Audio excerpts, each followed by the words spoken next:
오늘 성경 말씀은 요한복음 11장 31절부터 44절까지입니다. 요한복음 11장 31절 마리아와 함께 집에 있어 위로하던 유대인들은 그의 급히 일어나 나가는 것을 보고 곡하러 무덤에 가는 줄로 생각하고 따라가더니 마리아가 예수 계신 곳에 와서 보이고 그 발 앞에 엎드려 가로되 주께서 여기 계셨다면 내 오라비가 죽지 아니하였겠나이다 하더라. 예수께서 그의 우는 것과 또 함께 온 유대인들의 우는 것을 보시고 심령에 통분히 여기시고 민망히 여기사 가라사대 그를 어디 두었느냐 가로되 주여 와서 보옵소서 하니 예수께서 눈물을 흘리시더라. 이에 유대인들이 말하되 보라 그를 어떻게 사랑하였는가 하며 그중 어떤 이는 말하되 소경의 눈을 뜨게 한 이 사람이 그 사람은 죽지 않게 할 수 없었더냐 하더라.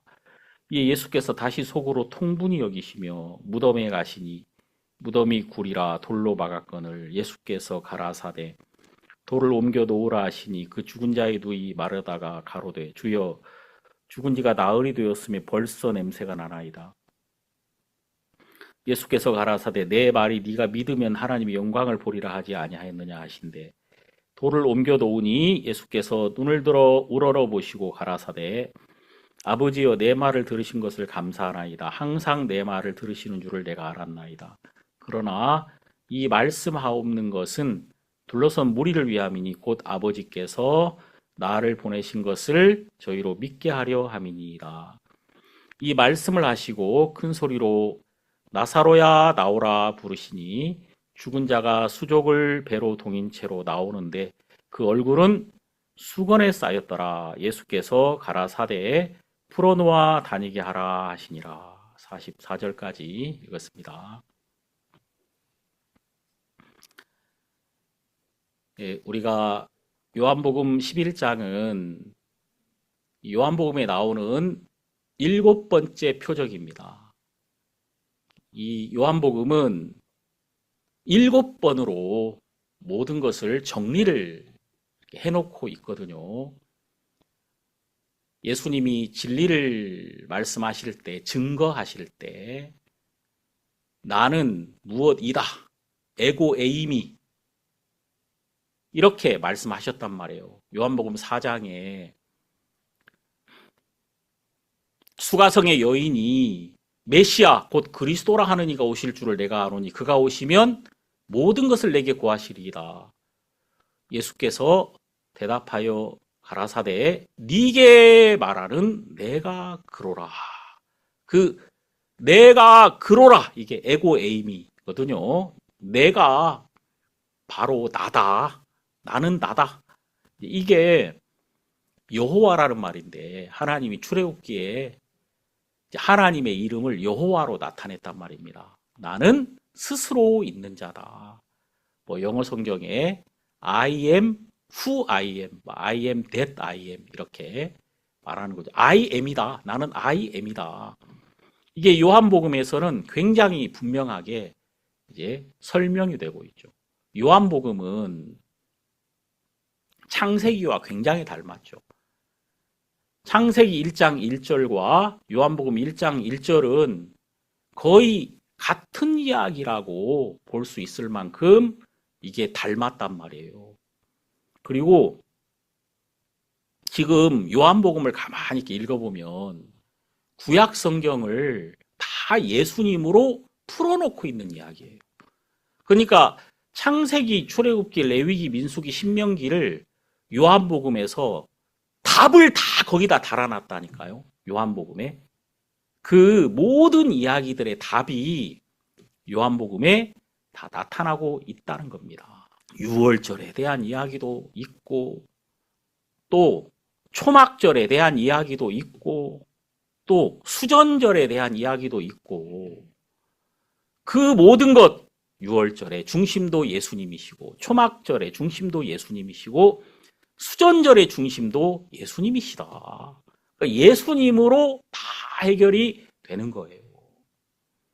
그리고 이제 요한복음은 다른 어떤 성경보다도 예수라는 말이 많이 등장하죠. 놀랍게 가장 많이 압도적으로 많이 등장하는 이야기. 그리고 또 증거하다. 저가 증거하러 왔으니 이 증거라는 말도 압도적으로 요한복음에 많이 나옵니다. 그러니까 결국 요한복음은 예수님을 우리에게 드러내고 있는 말씀이다. 그래서 이제 요한복음 11장에 와서는 절정을 이룬다고 볼 수 있겠습니다. 그러니까 요한복음 11장에서 예수님은 또 에고 에이미, 내가 그로라, 내가 그로라는 이 말이 딱 나오는 순간에 수가성 그 여인이 바로 구원받아 버리잖아요. 수가성 그 여인이 해방받아 버리잖아요. 더 이상 목마르지 않잖아요. 그 여인이 고침을 받잖아요. 그냥 항상 숨어 다니던 여인이 갑자기 물동이를 버리고 수가성에 나가서 막 외치기 시작했단 말입니다. 나의 행한 모든 일을 내게 말한 사람을 와 보라, 이는 그리스도가 아니냐. 내가 그리스도를 만났다. 이분은 어떤 분이냐면 나를 다 알고 있는 사람이야. 나의 행한 모든 일을 내게 말한 사람, 이는 그리스도가 아니냐. 내가 그리스도를 만났는데 그분은 나를 다 알더라. 그분이 나를 다 안다는 말은 뭐예요? 그분이 나를 창조하신 분이다. 나를 지으신 분이기 때문에 나를 다 안다. 나를 지으신 분을 내가 만났어. 그분이 나를 찾아오셨어. 그분이 나에게 선물로 오셨어. 그 수가성의 여자에게 예수님이 네가 만일 하나님의 선물과 또 너에게 물을 달라 하는 이가 누구인 줄 알았다면 너는 그에게 구하였을 것이고 그는 생수를 너에게 주었으리라. 지금 나에게 선물이 왔단 말입니다. 하나님의 선물, 예수 그리스도 안에 모든 것을 담아서 의로움과 거룩함과 지혜와 모든 걸 담아서 예수 그리스도를 나에게 주셨단 말이에요. 예수님이 나에게 무엇을 해주시는 게 아니고 예수님이 나한테 뭘 해주러 오신 게 아니라 그냥 예수님 그 자체를 하나님이 나에게 주셨단 말입니다. 예수가 나에게 와서 나의 생명이 돼가지고 내가 예수와 이제 온전한 하나가 된 새로운 피조물이 돼버린 거예요. 우리가 그리스도 안에 있으면 새로운 피조물이라. 이전 것은 지나갔으니 보라 새 것이 되었도다. 보라 새 것이 되었도다. 진짜 여러분 20대로 돌아간다면 좋겠죠? 20대로 돌아간다면. 근데 20대로 돌아가는 그보다 더 좋은 게 보라 새 것이 되었도다. 우리가 이 예수님으로 말미암아 이 새 것이 됐다 그 말이에요. 예? 그걸 믿으면 되는데 이제 문제는 안 믿는 거야. 이제 요한복음 11장에서 지금 나사로의 부활이 나오는데 이게 7번째 표적이거든요. 예수님이 7번째 이 절정입니다. 그러니까 이거는 지금 예수님이 내가 부활이다 이렇게 말씀하시고 나사로를 살려내는 거예요. 그러면서 나사로가 그 부활한 것, 죽음에서 일어난 이 사건을 통하여 예수님은 죽음을 이기신 분이라는 것, 빛이 어둠을 이기듯 예수님은 죽음을 이기신 분이라는 것을 요한복음 11장에서 선포를 하고 계신단 말입니다. 그리고 예수님이 그 마리아, 마르다 그리고 이 제자들에게 그 믿는 것이 무엇인가 이것을 설명해 주고 있단 말입니다. 요한복음 11장에서 이 마리아가 달라지거든요. 이 마리아가 요한복음 11장에서 예수님을 통해서 믿음을 배우는 거예요. 믿지 못했어. 요한복음 11장에서는 마리아가. 근데 요한복음 12장으로 딱 넘어가잖아요. 마리아가 달라진단 말입니다. 마리아가 지극히 비싼 향유를 깨트려 가지고 예수님의 발에 붓잖아요. 그죠? 발에 붓잖아요. 그리고 예수님은 이것을 흡족하게 여기셨단 말입니다. 예수님이 그 여인이 하는 그 일이 예수님의 장사를 준비한 것이다. 이렇게 말하고 있죠. 12장 7절을 보시면 예수께서 가라사대 저를 가만두어 나의 장사할 날을 위하여 이를 두게 하라 그랬잖아요. 그러니까 지금 이 여인이 향유를 깨트려서 예수님에게 부었던 것은 지금 내 앞에 있는 이분이 나를 위하여 십자가에 죽으시고 장사 지낼 것을 미리 본 거예요. 이 대단한 거 아닙니까? 예, 미리 본 거예요. 지금 요한복음 11장에서는 그런 게 안 보여요, 마리아에게. 근데 요한복음 11장에서 마리아가 달라진 거예요. 마리아가 뭔가를 배웠어요. 믿음을 배웠단 말입니다. 믿음이 들어갔어요, 이 마리아에게. 그리고 요한복음 12장에서는 마리아가 이제는 예수님이 하신 그 말씀을 통해서 보는 거예요. 그러니까 빛을 통해서 보는 세계, 말씀을 통해서 보는 세계가 이 마리아에게 열렸다는 사실을 우리가 알게 된단 말입니다. 이런 게 정말 중요하거든요. 그러니까 요한복음 11장에는 예수님이 믿음을 가르쳐주고 싶은 거예요. 26절 무릇 살아서 나를 믿는 자는 영원히 죽지 아니하리니 이것을 네가 믿느냐? 자, 이것을 네가 믿느냐? 자, 지금 사람들은 믿지 않고 있습니다. 마르다 마리아가 예수님을 기다렸어요. 그런데 예수님을 믿지는 못하고 있습니다. 여기 마르다가 이렇게 말하거든요. 21절에 예수께 여짜오되 주께서 여기 계셨다면 내 오라비가 죽지 아니하였겠나이다. 좀 빨리 오시지. 왜 이틀 더 유하시다가 늦게 오셨습니까? 좀 빨리 오시지. 이런 원망이 그 마음에 있단 말이에요. 원망이 있다는 것은 원망이 감사는 아니잖아요. 그 마음 안에 예수님에 대한 믿지 못함이 있었단 말이에요. 여기 마리아도 똑같이 말합니다.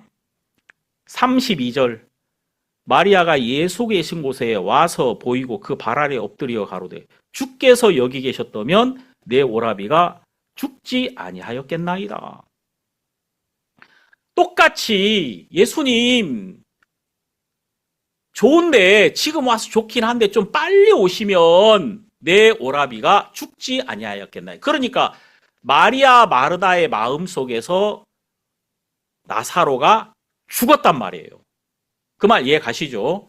문제는 마리아 마르다의 마음 속에서 똑같이 그 오라버니 나사로는 죽었단 말입니다. 근데 예수님은 뭐라고 말씀하셨느냐? 여기 11장 4절에 예수께서 들으시고 가라사대 이 병은 죽을 병이 아니라 하나님의 영광을 위함이요 하나님의 아들로 이를 인하여 영광을 얻게 하려 함이라. 자, 분명히 예수님은 이 병은 죽을 병이 아니라 하나님의 영광을 위함이요. 자, 하나님의 영광.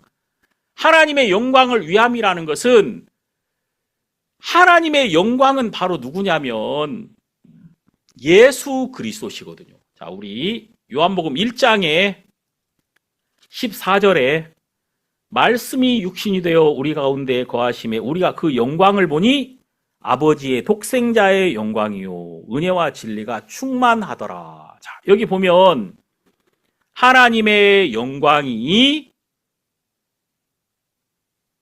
아버지의 독생자에게 가득하더라 그 말이에요. 여기서 이제 이 독생자 이 말은 유일하다라는 말이라고 제가 여러 번 말씀드렸죠. 이분은 나에게 독생자야. 이분은 나에게 유일하신 분이야. 나에게는 이분 말고는 다른 길이 없어. 그러니까 여러분, 예수님이 필요한 거하고 예수님이 유일하다는 거하고는 굉장히 다른 거예요. 우리 삶에서 예수님은 유일하신 분이거든요.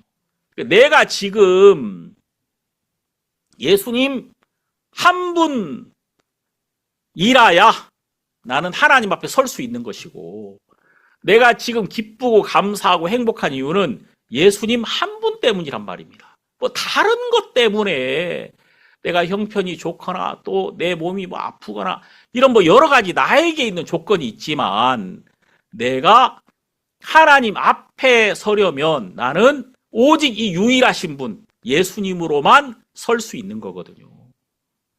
그래서 이 성경에 보니까 예수님에게 하나님의 영광이 가득하더라고요. 지금 나사로가 병든 것은 왜 병들었습니까? 이 병은 죽을 병이 아니라 하나님의 영광을 위함이요. 하나님의 아들로 이를 인하여 영광을 얻게 하려 함이라. 그러니까 예수 그리스도가 우리의 유일하신 분이심을 하나님은 나타내고 싶으셨다는 겁니다. 이걸 통해서. 그래서 우리로 예수님을 믿게 하고 싶었다는 거예요. 그 믿음 안으로 우리 마음이 들어오게 되기를 원했던 것이다. 그러니까 여러분, 우리가 믿으려고 노력하고 애를 쓰는 것이 아니라 예수님이 우리를 위해서 하신 일을 우리가 정확하게 보면 우리는 그분이 일하심 안에서 나는 그분을 믿게 되고 그분을 통해서 안식을 얻게 되고 그분을 통해서 우리는 하나님과 함께하는 이 영광스러운 삶을 그냥 그 빛이 와가지고 나에게 그 빛이 이미 있다는 것을 내가 알게 되는 거예요. 영광을 돌린다는 말이 뭐예요? 영광을 돌린다는 말이 빛이 와서 나에게 빛이 나고 있다는 것이거든요. 예? 그죠? 빛이 와가지고 그 빛이 나를 충만하게 해서 내가 그 빛을 반사하고 있는 거예요. 빛을 받은 사람은 저절로 빛을 나타냅니다. 이럴 수밖에 없는 거거든요. 그래서 예수 그리스도는 빛이시고 태양이란 말입니다. 그리고 우리는 달이란 말이에요. 이 어둠 속에 있는 달. 달은 에너지가 없어요. 빛이 없어요. 그런데 그 밤을 주관하는 것은 달 아닙니까? 달. 그 달은 자기 빛이 아니라 태양으로부터 온 그 빛을 그대로 그냥 받기만 하는 거예요. 달이 비추려고 노력하는 것이 아니라 나는 이 빛을 그냥 받았을 뿐인데 내가 받은 이 빛이 많은 사람들에게는 자기의 어둠을 밝히는 그런 놀라운 것으로 다가오게 되는 거죠. 그러니까 우리가 뭘 하는 게 아니야, 절대. 우리가 뭘 하는 게 아니라 우리는 그냥 달처럼 예수의 빛을 받아들이면 되는 거예요. 그럼 우리가 그걸 받아들이는 순간에 우리는 빛나는 자가 되는 것이고 우리가 그 빛을 가지고 있는 동안에 우리는 그 빛으로 하나님의 일을 하는 자가 되는 거예요. 하나님이 일을 하시는 거거든요. 내가 무엇인가 하는 게 절대 아니란 말입니다. 이 신앙이라는 것은. 자, 예수님이 분명히 이건 죽을 병이 아니라 그랬는데 바로 예수님이 죽어버린 이 말씀을 하시자마자 마리아와 마르다의 오라비 나사로가 죽어버렸단 말이에요. 그러니까 마리아 마르다의 마음 안에서 나사로가 죽어버립니다. 실제로 죽기 전에는 그래도 살 거야. 예수님이 산다고 하셨어. 이렇게 소망을 좀 가지다가 죽어버리는 순간에 마리아 마르다의 마음 안에서 말씀도 사라져버린 겁니다. 말씀을 향한 소망도 없어졌단 말이에요. 자, 그래서 지금 예수님이 직접 여기 오셔서 계속 말씀하십니다. 보세요. 25절 예수께서 가라사대 나는 부활이요 생명이니 나를 믿는 자는 죽어도 살겠고 무릇 살아서 나를 믿는 자는 영원히 죽지 아니하리니 이것을 네가 믿느냐? 가로되 주여 그러하외다. 주는 그리스도시요 세상에 오시는 하나님의 아들이신 줄 내가 믿나이다. 자, 지금 여기 자기가 믿는다고 말은 하는데 예? 이 슬픔이 안 끝나. 이 오빠가 죽은 것에 대한 이 슬픔이 마음에서 끝나지가 않고 있는 거예요. 33절을 보십시다. 예수께서 그의 우는 것과 또 함께 온 유대인들의 우는 것을 보시고 심령에 통분히 여기시고 민망히 여기사. 자, 여기 예수님이 마리아의 우는 것을 보시고 마음이 너무 안 좋았다. 여기서 통분하셨다. 통분히 여기셨다. 이 말은 이제 이게 헬라어로 크게 분노했다. 그 말이에요. 크게 분노했다. 그러니까 화가 치밀어 오르는 거예요. 예수님이 34절 가라사대 그를 어디 두었느냐 가로되 주여 와서 보옵소서 하니 예수께서 눈물을 흘리시더라. 자, 여러분 여기 예수님이 눈물을 흘리셨잖아요. 사람들도 웁니까 안 웁니까? 자, 지금 마리아와 다른 사람들은 왜 웁니까? 나사로 때문에 우는 거예요. 나사로가 죽었으니까. 근데 예수님은 왜 웁니까? 예수님이 우는 건 이 사람들이 죽었기 때문에 우는 거예요. 예수님은 지금 나사로가 죽은 것 때문에 우는 것이 아니라 마리아와 또 함께 있는 많은 사람이 하나님을 향하여 죽어 있단 말이에요. 말씀을 향하여 죽어 있단 말이에요. 그것 때문에 예수님은 눈물을 흘리셨다. 통분히 여기셨다. 여기서 이제 이 눈물을 흘리셨다라는 이런 의미는 뭐냐면은 왈칵 눈물이 쏟아지실 것 같았다. 그냥 잔잔한 슬픔이 아니라 통분히 여김으로 말미암는 눈물이란 말이에요. 견딜 수 없는 슬픔이 예수님에게 있었다는 것입니다. 왜? 그들이 지금 예수님에 대해서 죽어 있기 때문에, 그들이 하나님에 대해서 죽어 있기 때문에 예수님은 눈물을 흘리셨다는 겁니다. 이것을 우리가 예수님의 자비와 예수님의 긍휼, 예수님의 불쌍히 여기심, 그들을 살리고자 하는 마음이 예수님에게 있었다는 거예요. 이 요한복음에서 우리는 믿지 않는 자라는 것을 예수님이 알고 계시더라고요. 그리고 예수님이 우리를 포기하지 않으시고 우리에게 더 다가오시더라. 그래서 여러분 여기 요한복음 10장에 제가 지난주에 말씀드렸죠. 10장 38절을 보면은 내가 행하거든 나를 믿지 아니할지라도 그 일은 믿으라. 그러면 너희가 아버지께서 내 안에 계시고 내가 아버지 안에 있음을 깨달아 알리라 하신대. 그러니까 여기 보니까 너희가 나를 믿지 아니할지라도 그 일은 믿으라. 그 일이 뭐예요? 여러분 여기서 그 일은 하나님의 일이거든요. 여기 37절에 내가 내 아버지의 일을 행치 아니하거든 나를 믿지 말려니와 그렇게 말씀하시잖아요. 그러니까 예수님은 지금 아버지의 일, 하나님의 일을 하신단 말이에요. 그러니까 그들이 믿지 않아 예수님을. 믿지 않는 자들에게 예수님은 하나님의 일을 하신단 말입니다. 하나님의 일이 뭐죠? 하나님의 일은 하나님이 사랑하시는 그 유일하신 분을 우리에게 보내신 일이라 그 말이에요. 그러니까 지금 하나님은 우리에게 어두움에게 빛을 보내셨단 말입니다. 우리는 믿지 않아요. 우리는 항상 불신하고 우리는 항상 어둠 속에 있고 한 번도 여기서 벗어나 본 적이 없어요. 그런데 이런 우리에게 하나님은 예수님을 보내셨단 말입니다. 이것은 도망가는 자에게 그를 찾아오시는 아버지의 사랑이란 말이에요.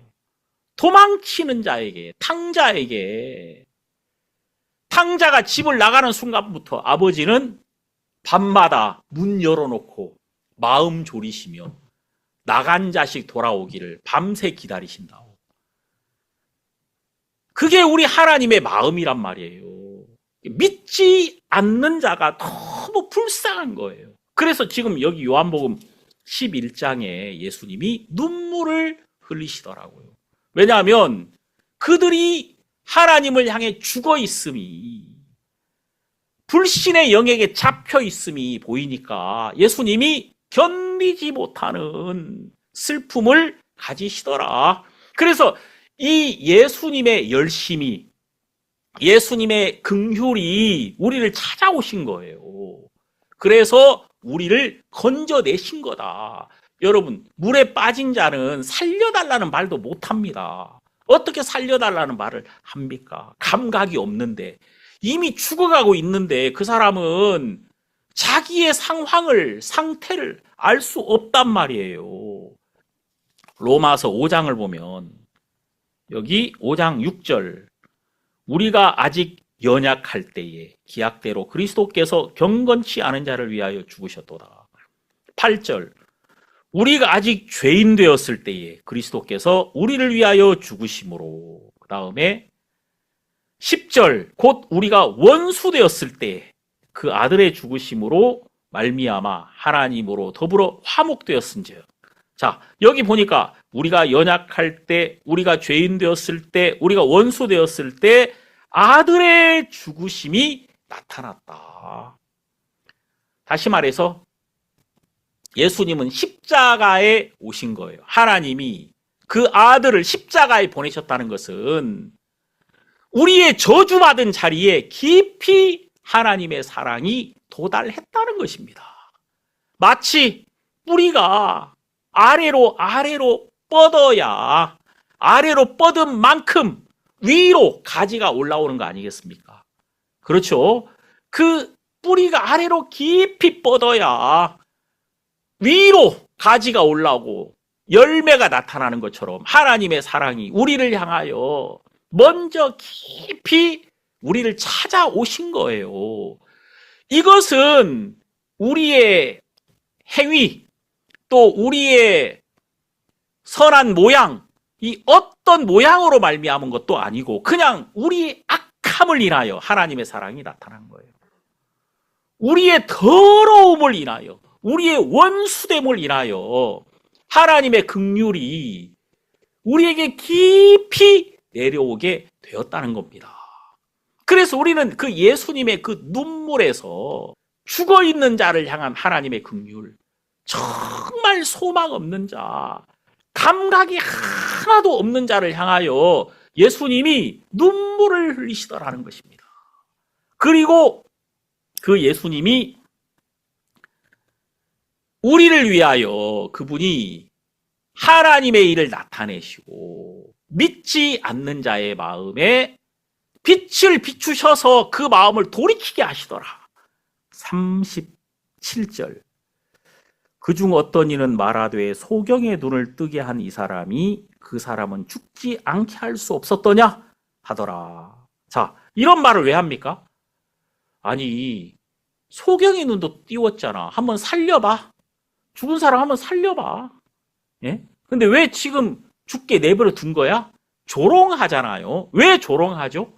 이 사람들은 죽어 있거든요, 지금. 하나님을 향하여 감각이 없단 말입니다. 그러니까 자기가 느낀 대로만 말을 하고 있는 거예요. 38절에 이에 예수께서 다시 속으로 통분히 여기시며 무덤에 가시니 무덤이 굴이라 돌로 막았거늘. 자, 돌이 막혀 있습니다. 39절, 예수께서 가라사대 돌을 옮겨 놓으라 하시니, 돌을 옮겨 놓으라 하시니. 자, 예수님이 지금 하신 일이 뭐냐면 돌을 옮겨 놓으라는 겁니다. 요한복음에는 돌멩이가 많이 등장하죠. 요한복음 8장에 돌멩이를 든 자들이 와서 간음 중에 잡힌 여자를 때려 죽이려고 했죠. 자, 그들이 왜 돌멩이를 들고 왔습니까? 모세의 율법이 그들로 돌을 들게 했다, 그 말입니다.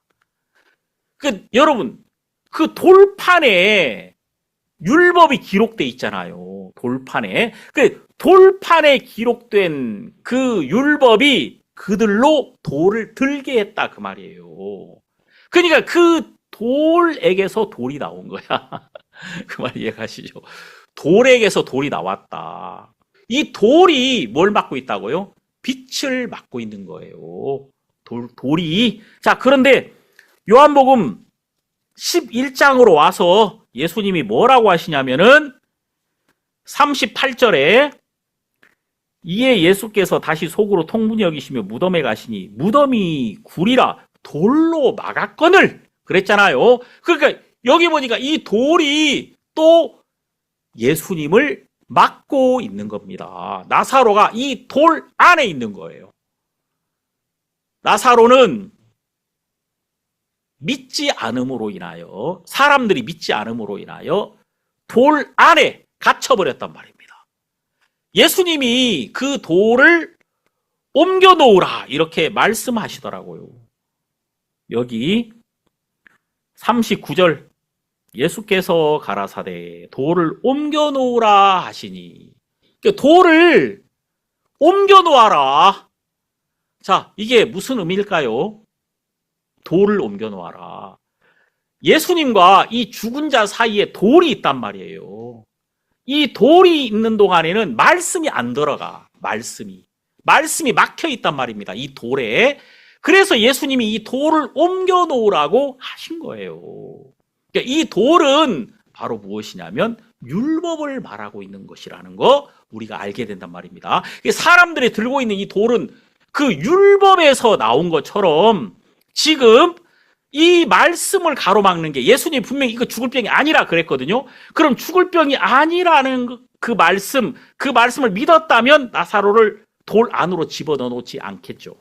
그죠? 근데 왜 나사로를 돌 안으로 넣어버리고 돌을 막아버렸습니까? 사람들의 마음에 나사로가 죽었기 때문에, 그 말씀이 사람들의 마음에 없기 때문에, 빛이 없기 때문에 어둠 안으로 사람들이 들어가 버리는 거예요. 빛이 없으니까. 자, 우리 성경 고린도후서에 보면은 3장 3절, 너희는 우리로 말미암아 나타난 그리스도의 편지니 이는 먹으로 쓴 것이 아니요 오직 살아계신 하나님의 영으로 한 것이며 또 돌비에 쓴 것이 아니요 오직 육의 신비에 한 것이라. 자, 여기 보면 율법을 돌비에 쓴 것이다 이렇게 말하고 있습니다. 돌판에 쓴 것, 돌비에 쓴 것. 그러니까 이 율법으로 말미암아 우리는 죄와 사망에 갇혀서 심판을 받을 수밖에 없었다 이 말이에요. 자, 그런데 돌비에 쓴 율법이 우리를 가로막아서 빛을 볼 수 없게 만들었는데 무슨 일이 벌어졌느냐? 이제는 예수 그리스도가 우리에게 새로운 편지가 되셨단 말입니다. 여기 3장 3절에 너희는 우리로 말미암아 나타난 그리스도의 편지니 그랬죠. 자, 너희는 그리스도의 편지다. 이게 무슨 말이에요? 내가 예수님의 편지라는 거예요. 자, 여러분 한번 생각해 보세요. 이것은 장신용의 편지다. 그 말은 누가 썼다는 말입니까? 우리 장영재님이 썼다는 얘기잖아요. 장신용의 편지. 그럼 장영재님이 썼다는 거 아닙니까? 그죠? 그런 것처럼 너희는 그리스도의 편지다. 이 말은 누가 썼다는 거예요? 예수님이 썼다는 거거든요. 어디에? 우리의 마음에. 우리의 신비, 우리의 마음판에 예수님이 글을 쓰셨단 말이에요. 그의 피로, 그의 보혈로 새 언약을 우리 마음에 기록하셨다. 자, 이 말은 무슨 말이냐면은 원래 하나님은 하나님의 거룩함을 돌판에 썼습니다. 그리고 우리에게 그 돌판에 있는 거룩함만큼 너도 거룩해져라. 이렇게 말했단 말이에요. 그래서 우리는 항상 그 돌판에 있는 그 기준, 그 거룩함의 기준에 도달해야만 했다. 근데 아무도 그 거룩함에 도달할 수 있는 사람이 없었단 말입니다. 그런데 이제 하나님의 거룩함을 돌판에 기록한 것이 아니라 바로 우리 마음판에 그리스도의 피로 하나님의 새 언약을 기록을 하였단 말이에요. 자, 그래서 여기 뭐라고 나오죠? 자, 히브리서 10장 16절. 주께서 가라사대 그날 후로는 저희와 세울 언약이 이것이라 하시고 내 법을 저희 마음에 두고 저희 생각에 기록하리라. 자, 이제 예수 그리스도의 복음을 우리가 마음을 열고 받아들임으로 우리의 생각과 우리의 마음에 예수 그리스도의 피로 거룩함이 기록되었다는 것입니다. 그가 우리 죄를 모두 씻음으로써 우리의 마음과 우리의 생각에 새 언약을 기록하셨단 말이에요. 그래서 여러분 여기 17절에 또 저희 죄와 저희 불법을 내가 다시 기억지 아니하리라 하셨으니, 자, 기록을 했는데 그 기록한 것 중에 핵심이 뭐냐면 저희 죄와 저희 불법을 내가 다시 기억지 아니하리라. 왜? 18절에 이것을 사하셨은즉 다시 죄를 위하여 제사 드릴 것이 없느니라. 그래서 19절, 그러므로 형제들아 우리가 예수의 피를 힘입어 성소에 들어갈 담력을 얻었나니. 이 담력은 어디서부터 얻는 거예요? 마음에서부터 얻는 거 아닙니까? 마음에서. 내 마음에 담대한 마음이 막 생긴다는 거예요. 하나님을 향해. 무엇 때문에? 예수의 피가 내 마음에 새 언약을 기록을 했거든요. 마음에. 그래서 마음에 그리스도의 보혈로 인하여 거룩함이 기록된 자들은 그 피를 힘입어 하나님께 나갈 담대함을 얻는다는 겁니다. 담대하게 하나님께 나아갈 수 있다. 담대함이라는 것은 그래서 그리스도의 피로 말미암아 오는 게 담대함입니다. 예수의 피가 무엇을 해주느냐면 여러분과 제가 하나님 앞에 담대하게 나갈 수 있게 만들어준다, 그 말이에요. 하나님 앞에 나가면 어둠이 없거든요. 우리가 마음이 울적하다, 우울하다, 이게 다 어둡다는 이야기거든. 하나님이 우리에게 주신 것은 뭐냐면 예수의 피가 우리 마음에 와서 우리 마음이 담력을 얻었단 말입니다. 누구에게 나갈 담력? 하나님에게 나갈 담력이에요. 여러분, 하나님이 우리에게 주신 자유, 예수가 우리에게 주신 자유는 하나님을 향한 자유입니다. 하나님을 향한 자유. 그러니까 여러분들이 그 피를 힘입어 하나님에게 밝게 나가게 되는 거예요. 그러니까 제가 정말 하나님을 믿지 못하는 사람인데 예수의 피가 오면서 내가 하나님에게 나가게 되더라. 그래서 하나님께 자꾸 나가보니까 이분은 정말 너무 기가 막힌 분이야. 내가 이분에게 듣고 배우고 이분을 경험하면서 나는 지금까지 한 번도 맛보지 못했던 평안을 맛보게 되더라. 룻기 4장을 보니까 보아스가 올라가서 성문에 앉아가지고 지금 무슨 일을 하냐면 룻의 친족을 떼어내는 일을 하더라고요. 원래 보아스가 룻과 결혼을 하려면은 보아스와 더 가까운 친족이 없어야 되는데 한 명 있단 말입니다. 그래가지고 이제 이거를 보아스가 작업을 하는 거예요, 그야말로. 그래서 이제 마침 친족이 지나가니까 아무여 이리 올라오너라. 그러니까 이제 다 올라왔어. 그래서 얘기하는 거예요. 지금 여기 우리의 친족 엘리멜렉이 있는데 지금 그는 죽고 그에게 남은 여인 둘이 있다. 나오미와 룻이 있다. 네가 친족이니 그들을 책임져라.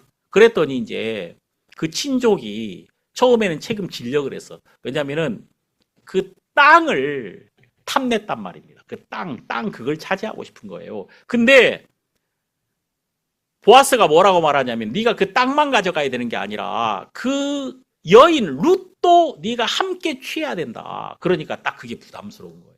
왜냐하면 그 모압 사람이고 자기에게 손해가 생길 것 같았다. 다시 말해서 그게 이제 원어로는 자기의 그 족보에 오점이 생길 것 같은 마음, 피가 오염될 것 같은 그런 마음을 느꼈다는 거예요.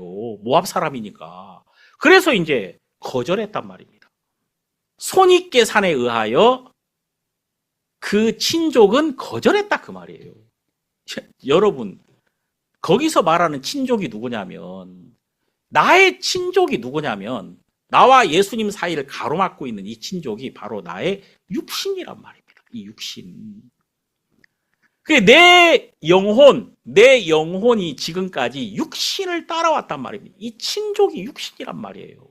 근데 우리가 이걸 알아야 돼요. 육은 나를 위하지 않습니다. 절대. 그 친족은 룻을 사랑하지 않아요. 육은 절대 내 편이 아니란 말입니다. 육은. 알고 보면요, 이 육은 나의 원수입니다, 원수. 이 성경은 그렇게 말하고 있거든요. 육이 원수라는 거예요, 알고 보니까. 우리는 이 육을 붙들고 살았단 말이에요. 거기서 이제 보아스가 그 육의 정체를 드러내고 육을 떼어내더라. 그래서 이제 친족이 룻을 향한 권리를 포기할 때는 두 가지 행동을 해야 되는데, 이제 신을 벗어야 돼. 신을 벗어서 주는 행위와 또 모욕을 받아야 돼. 이제 모욕을 받는 침뱉음을 받아야 돼. 그래가지고 이제 신을 벗어주고 이 율법에는 침을 뱉으라 그랬어요. 그 사람에게. 어제 이차희 목사께서 그러시더라고. 그 말씀을 나눴는데, 다른 목사님하고 나눴는데, 그 침뱉음을 당한 분이 예수님이시구나.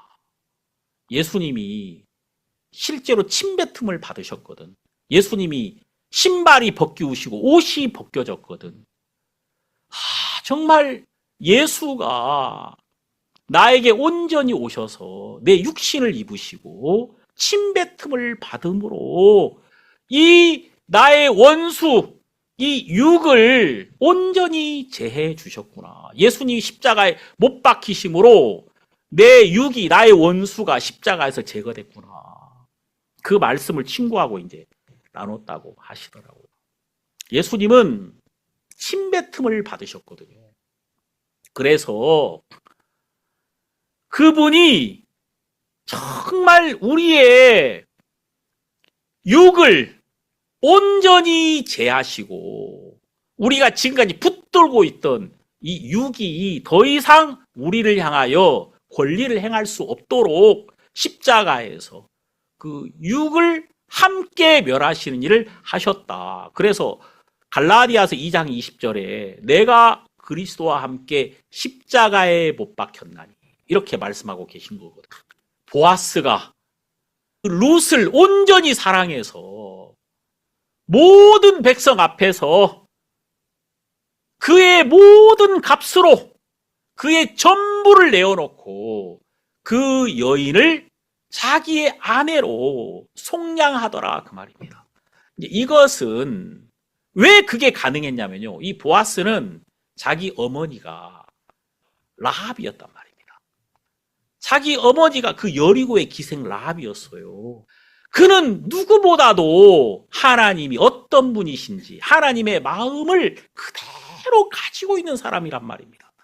하나님은 이방 여인을 받으실 때 그냥 적당하게 받으시는 것이 아니라 멀리 떨어진 자일수록 원수된 자일수록 하나님이 더 큰 사랑과 더 큰 긍휼로 하나님이 받으시고 더 아름다운 자리에 그를 두신다는 사실을 자기 어머니를 통해서 정확하게 알았거든요. 왜 라합이 살몬과 함께 그 자녀의 이름을 보아스라고 지었겠습니까? 저에게 능력이 있다는 거 아닙니까? 그 사랑을 받은 자에게서 능력이 나오는 거예요. 능력은 내가 버려져야 되는데 나는 정말 내가 받을 수 없는 사랑을 받았어. 내가 받을 수 없는 사랑을 받은 자에게서는 보아스가 나오는 거예요. 능력이 그 사람에게서 흐르는 것이란 말입니다. 내가 저주받은 자가 되면 나는 받을 수 없는 사랑을 받은 거잖아요. 내가 악한 죄인이 되면 나는 입을 수 없는 은혜를 입는 거잖아요. 그럼 그 사람에게서 능력이 나온다니까. 보아스가 이것을 알았기 때문에 룻을 기쁘게 받아들인 거예요. 자기 전체를 다 들여서 그 저주받은 여자, 누구도 받아들이지 않는 그 여자를 이 보아스가 받아들이더라고요. 그러면 이 룻은 사랑을 받을 수 없는 자가 사랑을 받았기 때문에 이 룻에게는 더 큰 은혜가 나타날 거 아니겠습니까? 그래서 다윗이 나온 거예요. 룻을 통해서 다윗이 열렸다 그 말입니다. 룻은 다윗의 시대를 여는 문이 되었단 말입니다. 유대인들이 가장 좋아하는, 가장 존경하는 사람 다윗 아닙니까? 그 이스라엘 국기도 그 다윗의 별로 딱 돼 있잖아요. 다윗의 별. 그러니까 유대인들이 그 마음 중심에 다윗을 가지고 있는 거예요. 그 다윗의 문을 연 자가 룻이란 말입니다. 룻.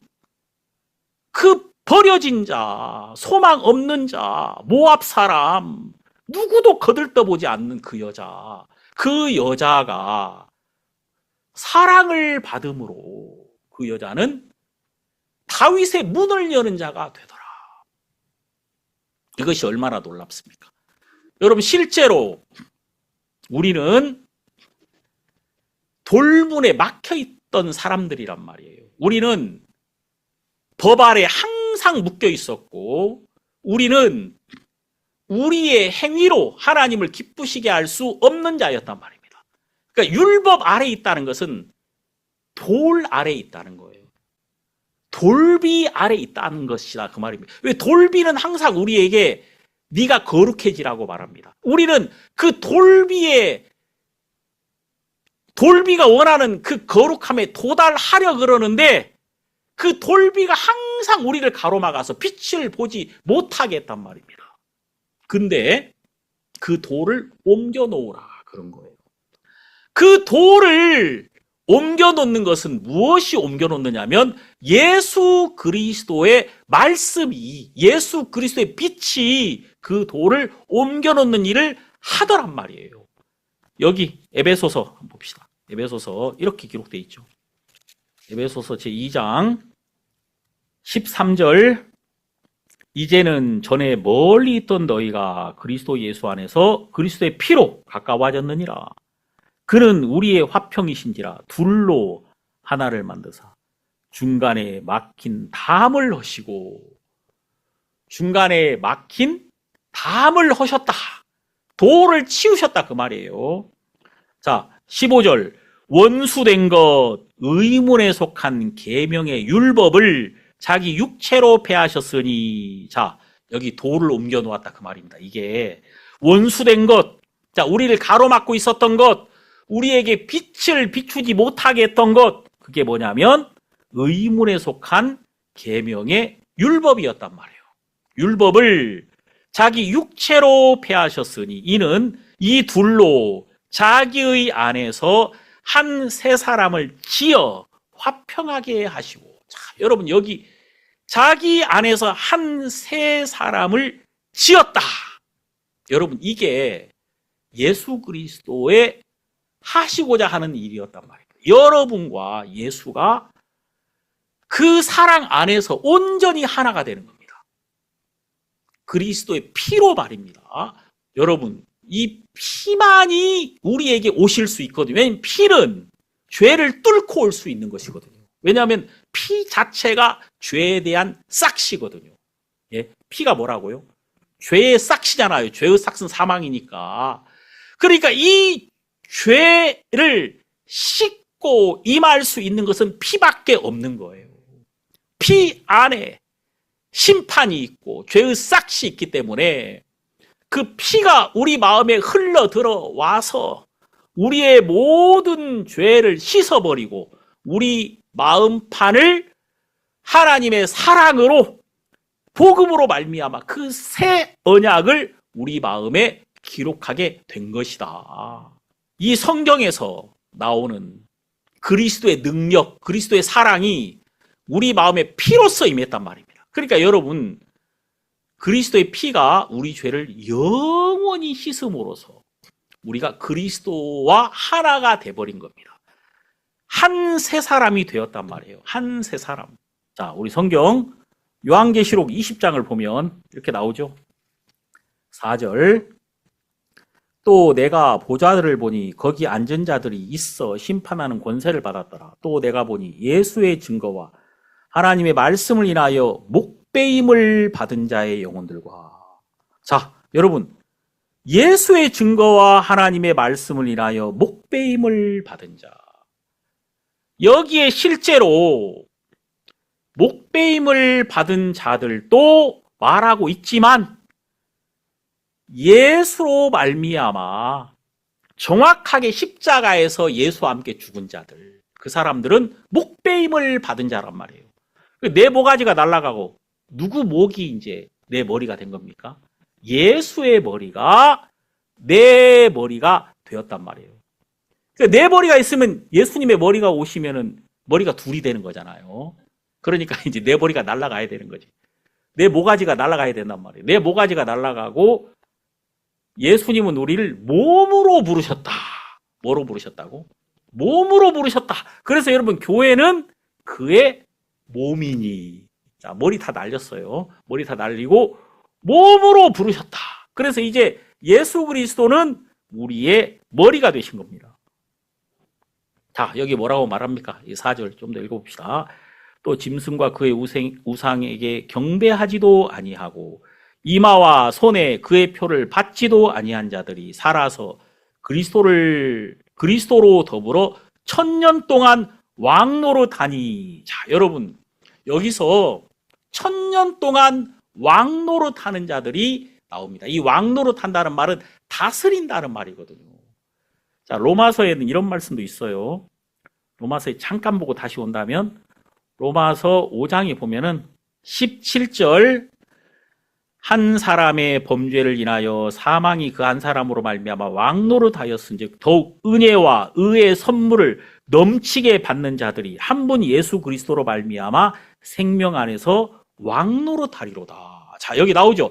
여기 보면은 죄가 왕노릇한 것처럼 이제 우리는 예수님으로 말미암아 생명 안에서 왕노릇하리로다. 누가? 은혜와 의의 선물을 넘치게 받는 자들이 왕노릇하리로다. 그랬죠. 예? 의와 은혜의 선물을 받는 자들, 이 선물을 받음으로 우리는 왕노릇하게 된다 이 말이에요. 십자가에서 예수와 함께 죽은 자들이 예? 이제 예수님의 머리로 말미암아 예수님으로 말미암아 우리가 그의 몸에 붙어서 예수님처럼 예수와 한 세 사람이 되어서 한 세 사람. 참 이거 진짜 이 논문 하나 써봐요. 한 세 사람을 지어 한 세 사람을 지어 이렇게 예수님이 하셨단 말이에요. 보라 새 것이 되었도다. 새로운 피조물이다. 이게 다 같은 말 아닙니까? 실제로. 그러니까 여러분 우리가 예수님을 믿을 때 예? 이 예수님을 내가 받아들일 때 어떤 일이 벌어지냐면 그의 피가 나에게 들어왔을 때 그의 피가 나에게 들어왔다는 것은 내가 예수와 함께 죽었다는 겁니다. 들어왔을 때 나의 목이 날아가고 예수가 나의 머리가 되신 겁니다. 그리고 나는 왕노릇하게 된 거예요. 예수님으로 말미암아. 자, 여기 뭐라고 말합니까? 20장 5절. 그 나머지 죽은 자들은 그 1000년이 차기까지 살지 못하더라. 이는 첫째 부활이라. 자, 여기 괄호를 쳤죠? 좀 의미가 있어요. 자, 나중에 설명하기로 하고. 자, 이는 첫째 부활이라. 자, 6절. 이 첫째 부활에 참여하는 자들은 복이 있고 거룩하도다. 둘째 사망이 그들을 다스리는 권세가 없고 도리어 그들이 하나님과 그리스도의 제사장이 되어 1000년 동안 그리스도로 더불어 왕노릇하리로다. 여러분 그리스도의 은혜로 거듭난 자들은 왕같은 제사장이 되어서 다시는 둘째 사망의 해를 받지 않고 예수 그리스도로 말미암아 우리가 영원히 다스리는 자가 된단 말이에요. 근데 이게 누구냐면은 첫째 부활에 참여한 자. 여러분들이 원래 죽은 자였는데 예수님이 왜 울었습니까? 죽은 자들이니까 울었단 말이에요. 여러분과 제가 정말 불쌍한 자였단 말입니다. 우린 죽었어. 허물과 죄로 죽었던 너희를 살리셨도다. 그러니까 우린 죽었던 자가 살아나는 걸 뭐라 그래요? 부활이라 그러죠. 그래서 죽었던 나사로가 살았어. 우린 죄로 말미암아 죽었던 우리였는데 우린 살았어. 그래서 우리는 첫째 부활에 참여한 자들이 된 거예요.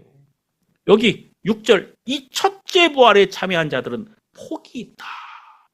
그 사람은 둘째 사망이 없고 하나님과 그리스도의 제사장이 되어 1000년 동안 그리스도로 더불어 왕노릇하리로다. 여러분, 우리가 지금 이 순간 우리는 예수 그리스도로 말미암아 한 새 사람이 되어서 우리가 실제로 그리스도로 말미암아 우리는 다스리며 누리며 하늘나라를 바라며 지금 이 순간 하늘나라를 이 땅에서 누리고 우리 마음에 이루어진 이 하나님의 세계를 찬양하고 또 그분이 나에게 주신 그 빛으로 영광을 돌리고 이 영광을 나타내고 이 삶이 바로 하늘나라의 삶이다 그 말이에요. 예. 그래서 우리 찬송가에 있는 것처럼 예. 내 주 예수 계신 곳이 그 어디나 하늘나라. 내 주 예수 계신 곳이 그 어디나 하늘나라. 그래서 여러분 여기 요한복음 11장에 이 나사로의 부활 참 소경된 자가 눈을 뜬 것도 한 번도 잊지 않았던 일이란 말입니다. 이 구약에서는요 한 번도 소경이 눈 뜬 적이 없어요. 이런 일을 들어본 적이 없다. 여기 그 소경이 말하죠. 창세 이후로 소경으로 난 자의 눈을 뜨게 하였다함을 듣지 못하였으니. 그러니까 내가 처음이야. 그 말이잖아. 지금 이 소경이 내가 첫 번째야. 야, 너 들어봤어? 소경이 그 구약 성경에 그 눈 떴다는 얘기 들어봤어? 못 들어봤지. 내가 처음이야. 여러분 구약 성경에는 소경이 눈 뜰 수 없습니다. 돌에 갇혀 있거든요. 빛이 없단 말입니다. 돌 아래 있으니까 눈을 뜰 수 없는 거예요. 자, 그런데 예수님이 오셔서 그 눈을 열어주셨다. 구약 성경에 뭐는 있냐면 소경이 눈을 뜰 것이라는 약속은 있습니다. 약속은 있지만 실제 눈을 뜨지는 못했어요. 그런데 예수님이 오셔서 요한복음 9장에서 비로소 그 소경의 눈을 열어주셨단 말입니다. 그 사람이 얼마나 감격스럽습니까? 나는 예수님으로 말미암아 눈을 뜬 첫 번째 사람이야. 나사로는 예수님으로 말미암아 죽음에서 살아나는 첫 번째 사람이야. 이 소경, 이 나사로, 이 죽음 안에 있는 자, 38년 된 병자, 간음죄 같은 여자, 이게 다 누구예요? 이게 다 돌 아래 있는 바로 내 불쌍한 영혼이란 말입니다. 그런데 지금 우리를 향하여 눈물을 흘리시는 예수 그리스도가 우리에게 오셔서 그 죽음 아래에 있는 우리를 덮고 있는 사망, 죄와 사망의 법을 치우시고 우리에게 말씀하시기 시작했다는 겁니다. 그래서 여러분 요한복음 여기 11장에 여기 뭐라고 말씀하신 거예요? 41절 돌을 옮겨 놓으니 예수께서 눈을 들어 우러러보시고 가라사대 아버지여 내 말을 들으신 것을 감사하나이다. 항상 내 말을 들으시는 줄을 내가 알았나이다. 그러나 이 말씀하옵는 것은 둘러선 무리를 위함이니 곧 아버지께서 나를 보내신 것을 저희로 믿게 하려 함이니이다. 이것이 이렇게 하신 것이 하나님의 뜻이라는 것. 자, 여기 뭐예요? 아버지께서 나를 보내신 것, 이게 뭐예요? 하나님의 일이거든요. 예? 아버지께서 나를 보내신 것, 이게 하나님의 일이란 말입니다. 그럼 여러분, 아버지께서 예수님을 보내셨어요. 어둠 속에. 예수님이 만일 오시지 않았다면 나사로는 살지 못했을 것입니다. 우리의 불쌍함이, 우리의 능력 없음이, 우리의 소망 없음이, 우리의 악함이, 우리의 원수됨이 그분을 우리에게 오시게 했다는 겁니다. 그래서 그분으로 말미암아 이제 우리를 가로막고 있었던 악한 법칙, 그러니까 육신의 법칙이거든요. 이것이 제거되고 이제 우리는 그 빛 가운데서 그가 말씀하시는 대로 움직이는 자. 이제는 돌이 옮겨지면요, 뭐가 나타나냐면 말씀이 나타납니다. 뭐가 나타난다고요? 말씀. 예수 그리스도의 말씀, 말씀이 육신이 되어 우리 가운데 오셨잖아요. 그분이 우리에게 말씀하기 시작하는 거예요. 그 말씀이 우리에게 와서 말씀이 일하는 세계. 죽은 자가 하나님의 아들의 음성을 들을 때가 오나니 곧 이때라. 듣는 자는 살아나리라. 요한복음 5장 25절. 죽은 자가 나사로죠. 예? 나사로뿐만 아니라 누구? 여러분과 저. 하나님을 향해 죽은 자가. 아들의 음성을 들을 때가 옵니다.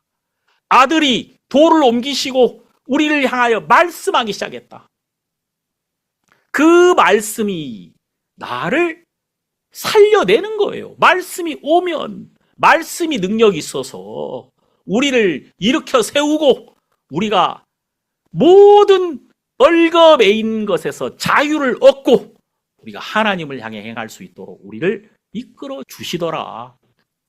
이것이 얼마나 감사한 일. 이게 요한복음 11장이 나사로에 대한 이야기가 아니라 여러분과 저의 영혼을 죽음에서 살리시는 예수 그리스도의 긍휼과 사랑을 나타내신 이야기다.